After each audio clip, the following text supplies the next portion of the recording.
My name is Sarah, and I've always believed that family is the most precious thing in life. I'm married to my loving husband, Jack, and we have two wonderful adult children, our son, Michael, and our daughter, Emily. Michael followed in his father's footsteps and became an engineer, while Emily pursued her passion for art. I couldn't have been prouder of both of them. Emily's artistic career took off quickly after college. She organized exhibitions that drew quite a crowd, and I never missed a single one. I remember her first major show like it was yesterday. The gallery was packed, and Emily's paintings were the talk of the evening. As I walked around the gallery admiring Emily's work, I spotted her talking animatedly with a tall, handsome man. Little did I know then that this man, David, would become her husband and the father of my granddaughter. Their whirlwind romance was a joy to watch. David seemed to adore Emily, and she was happier than I'd ever seen her. They married in a beautiful ceremony just a year after they met, and soon after, Emily announced she was pregnant. I was over the moon at the prospect of becoming a grandmother. When little Sophia was born, I fell in love all over again. She had Emily's dark curls and David's green eyes, a perfect combination of both her parents. It was around this time that Emily made a decision that surprised me. She announced that she was quitting her job to work from home and raise Sophia full-time. "Are you sure about this, honey?" I asked her one afternoon as we sat in her living room, watching Sophia play with her blocks. "Your career was just taking off. I'd be more than happy to help with Sophia if you want to keep working." Emily shook her head, a determined look in her eyes. "I appreciate the offer, Mom, but I want to do this myself. I'm ready to sacrifice my career for Sophia. She needs me right now." I couldn't quite shake the feeling that something was off about this decision, but I respected Emily's choice. After all, she was a grown woman capable of making her own decisions. As the months passed, I noticed that Emily became more distant. Our regular coffee dates became less frequent, and when I called, she always seemed to be busy. As Emily drifted away, I found myself spending more time with Michael and his wife, Lisa. When they had their son, Tommy, Lisa asked if I could help out as a nanny. Of course, I jumped at the chance. And so, I threw myself into my role as Tommy's nanny. It was exhausting but rewarding work, and it helped fill the void left by Emily's absence. Still, I couldn't help but wonder if Emily was upset about the time I was spending with Tommy. I wanted to talk to her about it, but she kept avoiding my calls and canceling our plans. As Christmas approached, I held on to hope that Emily would reach out. I imagined us all gathered around the tree, Sophia opening presents with wide-eyed wonder. But as the days ticked by, that hope began to fade. On Christmas Eve, I sent Emily a message. "Merry Christmas, sweetheart. We miss you and would love to see you tomorrow. Love, Mom." Hours passed, with no response. I tried to focus on the joy of having Michael, Lisa, and Tommy over, but Emily's absence cast a shadow over the festivities. Christmas morning came and still no word from Emily. As we sat around opening presents, I couldn't help but notice the empty spot where Emily, David, and Sophia should have been. "Mom, are you okay?" Michael asked, noticing my distraction. I forced a smile. "Of course, dear. Just thinking about how fast you've all grown up." But inside, I was seething. This wasn't just about missing a family gathering anymore. This was about crossing a line. After the presents were opened and the dinner was cleared away, I turned to Jack. "We need to go see Emily," I said firmly. "This has gone on long enough." Jack knew better than to argue when I used that tone. He nodded, and we began gathering gifts for Emily, David, and Sophia. As we pulled up to their house, I noticed that the curtains were drawn, and the Christmas lights that Emily usually put up were noticeably absent. My heart sank a little more. We approached the front door, arms laden with gifts. Jack rang the doorbell, and we waited. Seconds stretched into what felt like hours before we heard movement inside. The door creaked open, and there stood Emily. My heart nearly stopped at the sight of her. She looked different. Tired, yes, but there was something more. Her eyes, usually bright and full of life, seemed dull and weary. She was wearing long sleeves, despite the warmth of the house, and she held herself as if she was in pain. "Mom? Dad? What are you doing here?" Her voice was barely above a whisper. "Merry Christmas, sweetheart," I said, trying to keep my voice steady. "We missed you at the family gathering, so we thought we'd bring Christmas to you." Emily's eyes darted nervously behind her before she stepped onto the porch, partially closing the door behind her. That's really nice of you, but you shouldn't have come. I'm not feeling well, and I didn't want to get anyone sick." It was then that I noticed the bruise on her arm, partially hidden by her sleeve. My motherly instincts went into overdrive. "Emily, what happened to your arm?" I asked, reaching out to her. She flinched away from my touch, pulling her sleeve down. "Oh, it's nothing. I had a little accident the other day. Slipped in the bathroom. Clumsy me." I exchanged a glance with Jack. We both knew she was lying. "Where's Sophia?" Jack asked, trying to peek inside the house. "We brought her some presents." Emily's face softened at the mention of her daughter. "She's napping right now. But I'm sure she'd love to see you. Maybe she could come visit you tomorrow?" I nodded eagerly, grasping at this olive branch. "Of course. We'd love to have her over." We chatted for a few more minutes, the conversation stilted and uncomfortable. Emily kept glancing back at the house, as if afraid someone would overhear. As we were about to leave, I couldn't help but pull Emily into a hug. She stiffened at first, but then melted into my embrace. For a moment, I felt like I was holding my little girl again. The next day, I woke up early, my mind still reeling from our visit to Emily's house. I busied myself in the kitchen, preparing Sophia's favorite foods and setting up some art supplies. Around noon, the doorbell rang. I rushed to answer it, finding Emily standing there with Sophia. My heart ached at the sight of my daughter, her eyes darting nervously as if expecting trouble. "Hi, Mom," she said softly. "Sophia's excited to spend some time with you." I knelt down to Sophia's level, opening my arms. "Hello, sweetheart. Grandma's so happy to see you." Sophia hesitated for a moment before running into my embrace. I held her tightly, breathing in her sweet, familiar scent. Emily handed me Sophia's backpack. "I packed some of her things. I'll be back to pick her up this evening, okay?" I turned my attention to my granddaughter, determined to make the most of our time together. "Come on, sweetie. Let's go see what fun things Grandma has planned." We spent the afternoon drawing, baking cookies, and playing with dolls. It was wonderful to see Sophia laugh and play, but I couldn't shake the feeling that something was off. She seemed more subdued than usual, often glancing at the door as if expecting someone to burst in. As we sat coloring together, I decided to gently probe. "Sophia, honey, is everything okay at home?" Sophia's crayon paused mid-stroke. She looked up at me with those big, innocent eyes. "Mommy cries a lot," she said quietly. My heart clenched. "Why does Mommy cry, sweetheart?" Sophia shrugged, returning to her coloring. "Daddy yells at her. He says mean things." I tried to keep my voice calm, even as anger and fear surged through me. "What kind of mean things, Sophia?" "He says Mommy is stupid and can't do anything right. Sometimes he grabs her arms really hard." Sophia demonstrated, gripping her own arm tightly. We sat like that for a while, my mind racing. I knew I had to do something, but I wasn't sure what. I couldn't let Emily and Sophia continue living in fear. As the afternoon wore on, Sophia's play took a disturbing turn. She began acting out scenes with her dolls, making them yell at each other and push each other around. "Sophia," I said gently, "where did you learn to play like that?" She looked up at me, her face serious. "That's how Daddy treats Mommy sometimes." After Sophia's revelations, I couldn't sit idle any longer. I called Lisa, my daughter-in-law, and asked if she could watch Sophia for a few hours. She agreed without hesitation, sensing the urgency in my voice.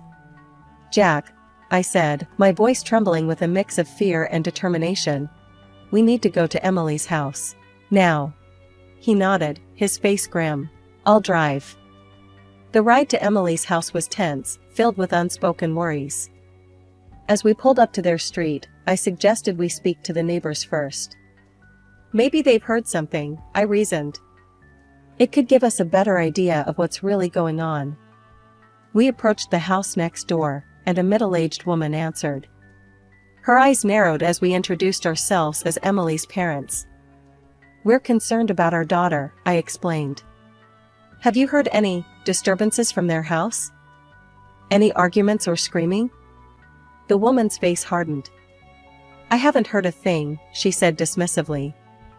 "They seem like a perfectly normal couple to me." Her arrogant tone set my teeth on edge, but I thanked her politely. As we walked away, Jack squeezed my hand reassuringly. We were about to knock on Emily's door when we heard it, David's voice, raised in anger. "Why did you let Sophia go to your mother's?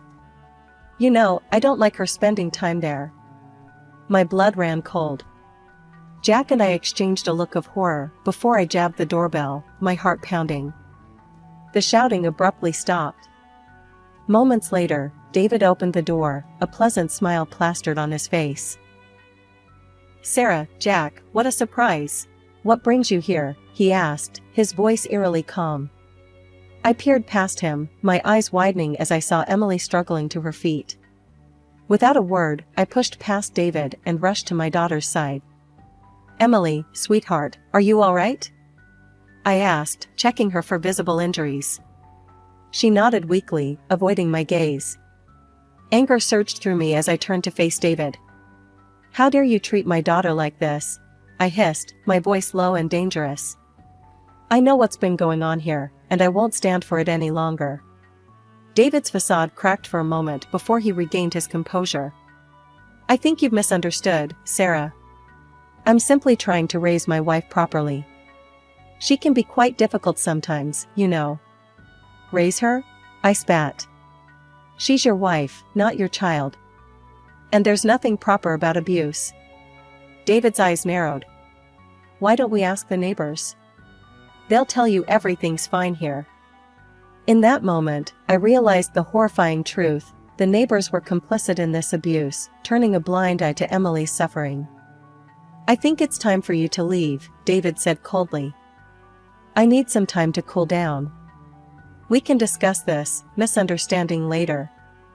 Before I could protest, he was out the door, leaving us alone with Emily. As soon as he was gone, Emily broke down. Through her tears, she began to reveal the full extent of her ordeal. David had forced her to quit her job, isolated her from family and friends. He controlled her every move, checking her phone and taking away her car. "He told the neighbors I was a bad wife and mother," she whispered. "That he was raising me to be better." They all believed him. I became an outcast in my own neighborhood. My heart shattered as I listened to my daughter's pain. I held her tightly, vowing silently that I would do whatever it took to get her and Sophia out of this nightmare. "He's gone to get more alcohol," Emily said, fear creeping into her voice. "He'll be back soon."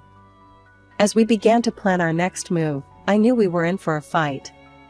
But looking at my daughter's bruised but hopeful face, I knew it was a fight worth having. No matter what it took, we would free Emily from this cycle of abuse and bring her home where she belonged. I turned to Emily, my voice firm but gentle.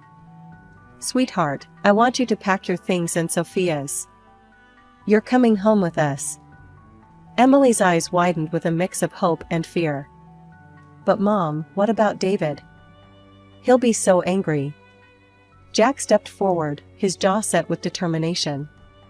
"That's his problem, not yours. I'm your father, and I'll protect you. Both of you." With trembling hands, Emily began to gather their belongings. I helped her, moving quickly and efficiently, knowing time was of the essence. Within minutes, we had packed the essentials into 2 suitcases. As we left the house, I could hear murmuring voices. A group of neighbors had gathered near the gate, their eyes following us with disapproval. An elderly woman stepped forward, her face pinched with judgment. "You should be ashamed," she spat at me. "You've raised your daughter poorly. She should be grateful that her husband tolerates her and takes care of her and the child." Anger surged through me. Without a word, I gently took Emily's arm and pushed up her sleeve, revealing the dark bruises that mottled her skin. "Is this what you call taking care?" I asked, my voice ringing out in the sudden silence.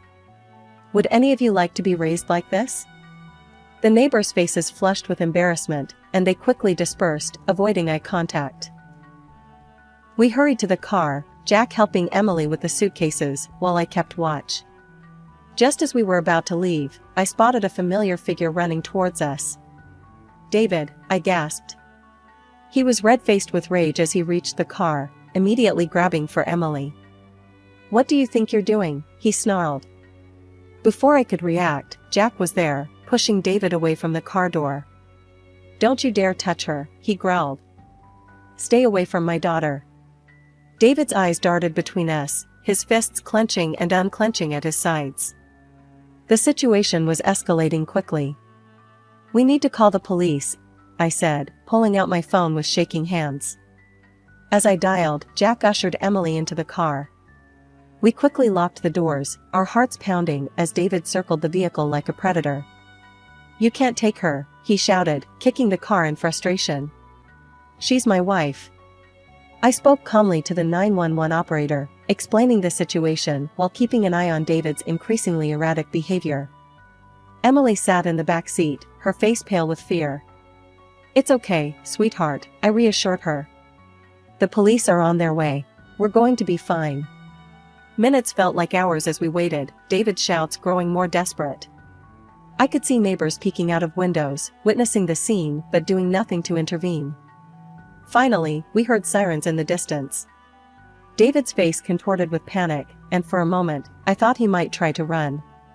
But he stood his ground, a defiant look in his eyes as the police cars pulled up. The arrival of the police brought a momentary sense of relief. Officers quickly assessed the situation, examining Emily's visible injuries and taking statements from all parties involved. The tension in the air was palpable as David was handcuffed and placed in the back of a police car. "He'll be detained for a few days while we investigate," one of the officers informed us. "We'll need you to come to the station to provide a formal statement, Mrs. Thompson." Emily nodded, her voice barely above a whisper. "Okay." The next few days were a whirlwind of activity. Emily bravely recounted her experiences to the police, her voice growing stronger with each retelling. I stayed by her side, offering support and corroborating her story where I could. However, our hope for a quick resolution was dashed when David's lawyer presented a united front of neighbors, all claiming that Emily and David had a perfectly normal relationship. "She's always been dramatic," one neighbor testified. "David's a saint for putting up with her." Their words made my blood boil, but I reminded myself to stay calm, for Emily's sake. Determined to prove Emily's innocence, we agreed to a lie detector test. I held my breath as she answered question after question, her voice steady, despite the stress. When the results came back confirming her truthfulness, I felt a surge of vindication. A psychological evaluation followed, revealing the depths of Emily's trauma. "Your daughter is suffering from severe depression, likely stemming from prolonged domestic abuse," the psychologist explained to me privately. "She'll need ongoing support and therapy." Despite the mounting evidence, David remained adamant about his innocence. His latest threat to seek full custody of Sophia sent Emily into a panic. "He can't take her, Mom," she sobbed. "I can't lose my baby." That's when I knew we needed to dig deeper. I hired a private detective, hoping to uncover something in David's past that would expose his true nature. Weeks passed as the detective worked tirelessly. Emily and Sophia stayed with us, slowly beginning to heal in a safe environment.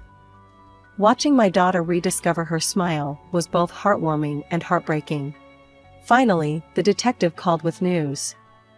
"Mrs. Thompson, I found something you need to see." The information he presented was shocking. David had a history of domestic violence in another city. He'd been ordered to undergo therapy but had fled the state before completing the program. "There's more," the detective said grimly. "I've collected testimonies from other victims. The pattern is always the same: charm, control, then violence." As I leafed through the files, a mix of emotions washed over me. Anger at David for causing so much pain, relief that we finally had concrete evidence, and sadness for all the women who had suffered before Emily. "Thank you," I said to the detective, my voice thick with emotion. This changes everything." The day of the court hearing arrived, and the tension in the air was palpable. I sat beside Emily, squeezing her hand reassuringly as we waited for the proceedings to begin. Our lawyer, a stern-faced woman named Miss Henderson, arranged the stack of evidence before her. As the judge called the court to order, I could see David across the room, looking smug and competent. That confidence, however, began to waver as Ms. Henderson presented our case.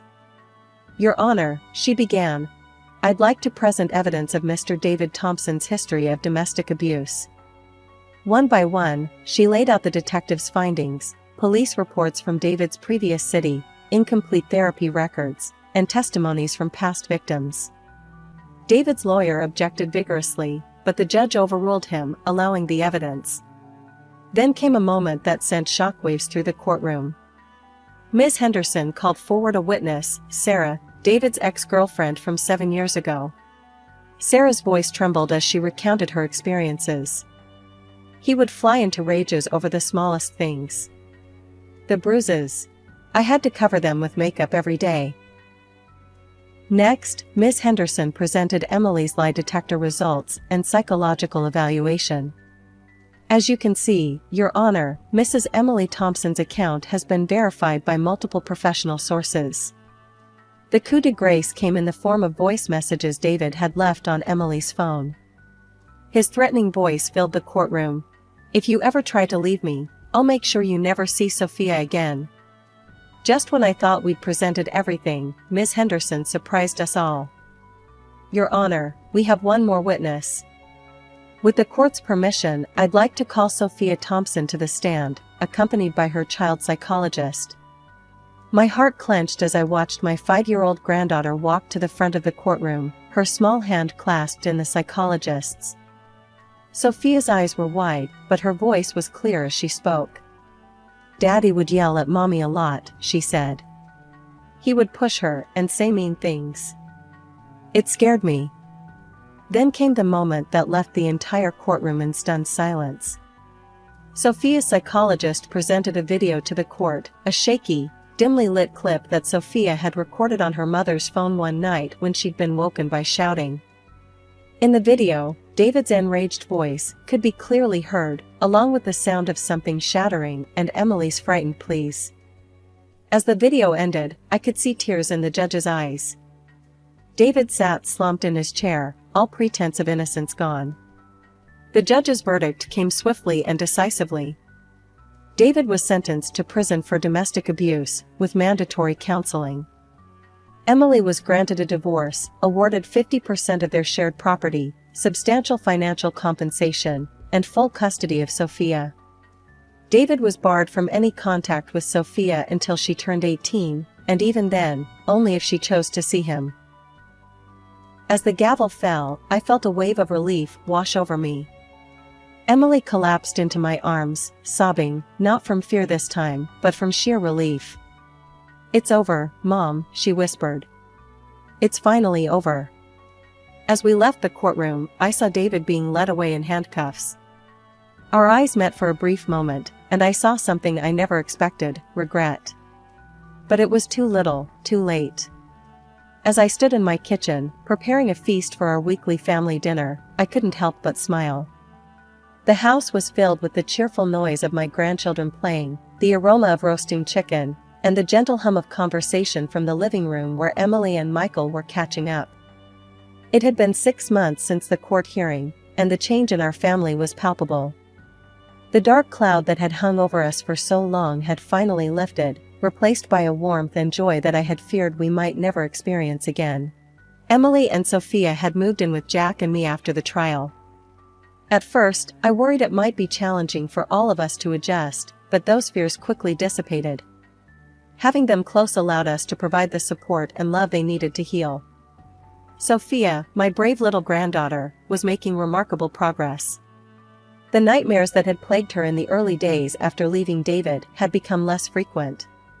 Now, more often than not, I would hear her giggling with her cousin Tommy as they played elaborate make-believe games. "Grandma, look!" Sophia called out, running into the kitchen with a drawing in her hand. "I made this for you." I wiped my hands on my apron and knelt down to examine her artwork. The page was filled with bright colors, a stark contrast to the dark, scribbled drawings she had produced in the months following the trial. This picture showed our family, stick figures with big smiles, standing in front of a yellow house, with a rainbow arching overhead. "It's beautiful, sweetheart," I said, pulling her into a hug. "Why don't we hang it on the fridge?" As I stood up, I caught sight of Emily watching us from the doorway, a soft smile on her face. The change in her was just as remarkable as Sophia's. The haunted look in her eyes had faded, replaced by a spark of life that grew brighter each day. "Need any help, Mom?" she asked, stepping into the kitchen. "You can set the table if you'd like," I replied, gesturing to the stack of plates on the counter. As we worked side by side, I marveled at how natural it felt. These simple moments of domesticity, once taken for granted, now felt like precious gifts. Emily had started drawing again, something she hadn't done since the early days of her marriage to David. Her studio, once Jack's old office, was filled with canvases. I had watched her art evolve over the past months, mirroring her healing journey. The first pieces had been dark and chaotic, all harsh lines and somber colors.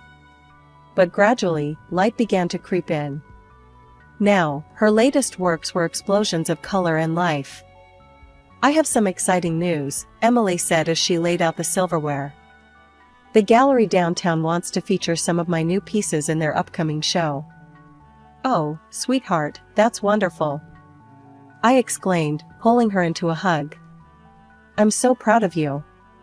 Emily beamed, her eyes shining with a confidence I hadn't seen in years.